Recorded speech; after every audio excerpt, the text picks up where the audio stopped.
Hello guys. Okay, so today here we are back again with the Excel learning points, and the I have a basic topic for today, that is how to create random figures in Excel table. Um, and this thing, okay, can be used in fact for creating a kind of a dummy data which you can work upon, okay, because anytime, like at any point of time, if you want to work or learn certain formulas in Excel, or a certain kind of a designing in Excel, or kind of, I would say, anything that you want to do with dummy data, because you cannot have given data at any point of time anywhere in different computers, okay, because if you are working in this particular computer right now, uh, you have the data out here till the time you don't save it on your email, just for an example, Gmail ID, where we can just download it. But it is not necessary that you have an internet connection everywhere you go. But if you have a laptop, you can just create a dummy data of your own and practice it, or do a kind of R&D, right? So that you can be in touch with your skills and improve it, like with the time, right? So let's just take an example of a score sheet for school, right, for which you have names of students, the student IDs, and five, six different subjects, and even the full marks of those subjects, and the total percentage score, so that you can do various things with that particular data. But the main problem is how to create that data, because it's like very hectic. I have a dummy data out here, okay, which gives me the heading of my um, whatever you say, of my dummy sheet or dummy data table, I would say, right? First one is the ID number of student for whom you are just creating the data in order to work upon.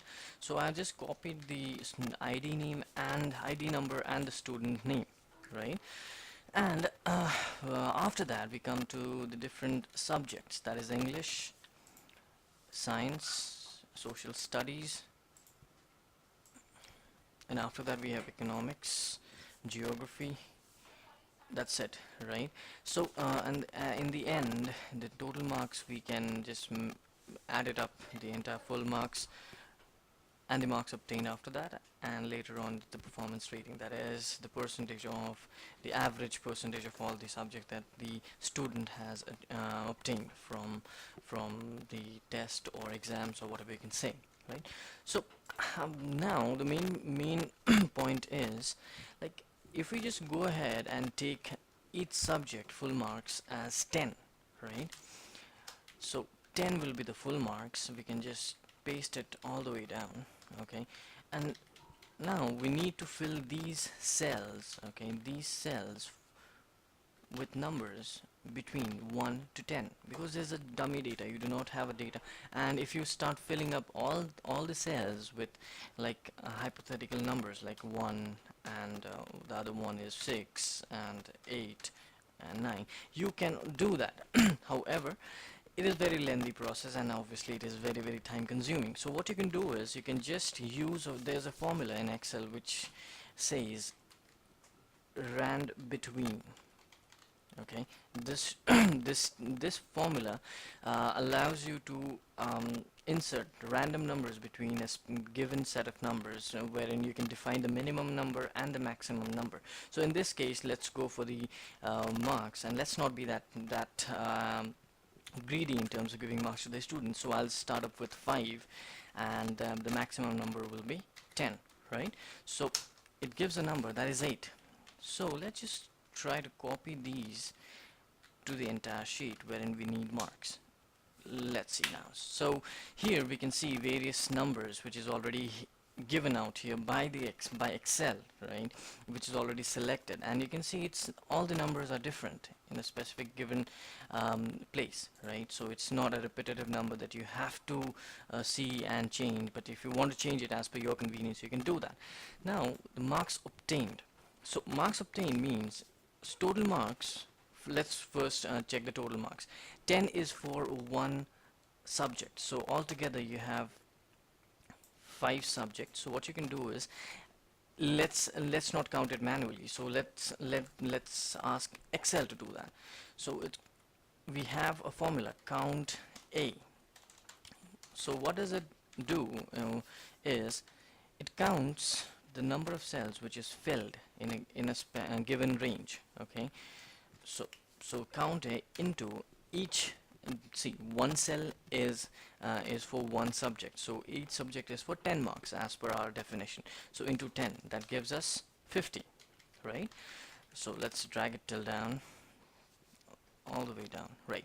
So we have it out here, and marks obtained equals, so it's a very simple formula for sum. We got it. Now let's just do that. Yes, we have all the fields filled with the sum of the marks obtained, right? Now rating is just a percentage of the two numbers. What we can do is just drag it till the bottom, and then this one. Now you can either use the right mouse button and just click on format cells, go to percentage, and just decrease the decimal points, and then OK. So it gives you a proper percentage of in this case Divya Kapoor, right? Divya Kapoor has scored 6 in English, and 5 in science, 8 in social studies, 7 in economics, and 6 in geography, right? So let's just format this table to make it look a bit attractive. So just select anywhere in the cell and Control A, right? That'll select the entire table, and let's just do it manually from here. So let's just have a border around it and make these alignment in the middle, center, I would say, right? So after that, what you can do is, this is how the table looks like. Now you can do charting or whatever. You can add on charts, you can do additional columns out here, or even rows down below. So there are various things that you can do with this data. Now you have a given set of data which you can play with in Excel, right, in order to learn more. So basically the core intent of this particular video is to make you understand, or give you a guidance in order to make sure that you do not face too much of trouble creating a dummy data. Because see, I have already created a data out here, okay, that is a dummy data too, and I just created the data just in front of you, just to make sure that you understand how exactly it is done. So even if you click anywhere in between these places, you can see there's this formula out here. So I hope you like it, right? So thank you so much for your support. Thank you. Bye.